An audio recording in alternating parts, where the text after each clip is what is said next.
Lucky potli ಅದೃಷ್ಟದ ಬಾಗಿಲು ತೆರೆದ ಕಥೆ. ಕರ್ನಾಟಕದ ಒಂದು ಸಣ್ಣ ಹಳ್ಳಿಯಲ್ಲಿ ವಿಜಯ್ ಎಂಬ ವ್ಯಕ್ತಿ ವಾಸಿಸುತ್ತಿದ್ದನು. ಅವನು ತುಂಬಾ ಪರಿಶ್ರಮಿ. ಒಂದು ಚಿಕ್ಕ ಅಂಗಡಿ ಇಟ್ಟುಕೊಂಡಿದ್ದನು.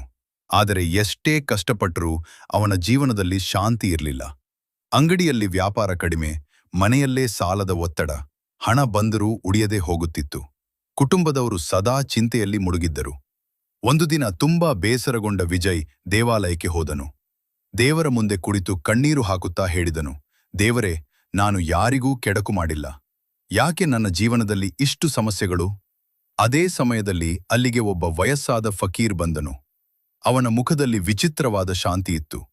ಫಕೀರ್ ವಿಜಯ್ ಕಡೆ ನೋಡಿ ನಗುತ್ತಾ ಹೇಳಿದನು, ಮಗನೇ, ನಿನ್ನ ಮನೆಯಲ್ಲಿ ನಕಾರಾತ್ಮಕ ಶಕ್ತಿ ಹೆಚ್ಚು ಇದೆ. ನಿನ್ನ ಅದೃಷ್ಟದ ಬಾಗಿಲು ಮುಚ್ಚಿದೆ. ಇದನ್ನು ತೆರೆಸಲು ಈ ಲಕ್ಕಿ ಪೋಟ್ಲಿ ಸಹಾಯ ಮಾಡುತ್ತದೆ. ಅವನು ವಿಜಯ್ ಕೈಗೆ ಒಂದು ಸುಂದರವಾದ ಕೆಂಪು ಲಕ್ಕಿ ಪೊಟ್ಲಿ ಕೊಟ್ಟನು.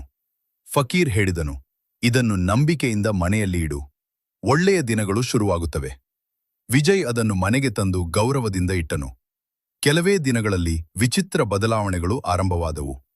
ಅವನ ಅಂಗಡಿಗೆ ಗ್ರಾಹಕರು ಹೆಚ್ಚಾಗಲು ಶುರುವಾದರು. ಹಳೆಯ ಸಾಲಗಳು ತೀರಲು ಆರಂಭವಾಯಿತು. ಮನೆಯಲ್ಲಿ ಸಂತೋಷ ಹೆಚ್ಚಾಯಿತು. ಹಣದ ಹರಿವು ಹೆಚ್ಚಾಯಿತು. ಕುಟುಂಬದಲ್ಲಿ ಶಾಂತಿ ನೆಲೆಸಿತು. ಒಂದು ದಿನ ವಿಜಯ್ ಮತ್ತೆ ಆ ಫಕೀರನ್ನು ಹುಡುಕಲು ಹೋದನು. ಆದರೆ ಎಲ್ಲೂ ಅವನು ಕಾಣಿಸಲಿಲ್ಲ. ಅಲ್ಲಿದ್ದ ಒಬ್ಬ ಹಿರಿಯ ವ್ಯಕ್ತಿ ಹೇಳಿದನು, ಅವರು ಸಾಮಾನ್ಯ ವ್ಯಕ್ತಿಯಲ್ಲ, ದೇವರ ದೂತರಂತೆ ಜನರ ಬದುಕು ಬದಲಾಯಿಸಲು ಬರುತ್ತಾರೆ. ವಿಜಯ್ ಕಣ್ಣಲ್ಲಿ ಸಂತೋಷದ ಕಣ್ಣೀರು ತುಂಬಿತು. ಅವನು ಮನಸ್ಸಿನಲ್ಲಿ ಹೇಳಿಕೊಂಡನು, ಲಕ್ಕಿ ಪೋಟ್ಲಿ ನನ್ನ ಅದೃಷ್ಟದ ಬಾಗಿಲನ್ನೇ ತೆರೆಯಿತು. ಇಂದು ಕೂಡ ಜನರು ನಂಬುತ್ತಾರೆ.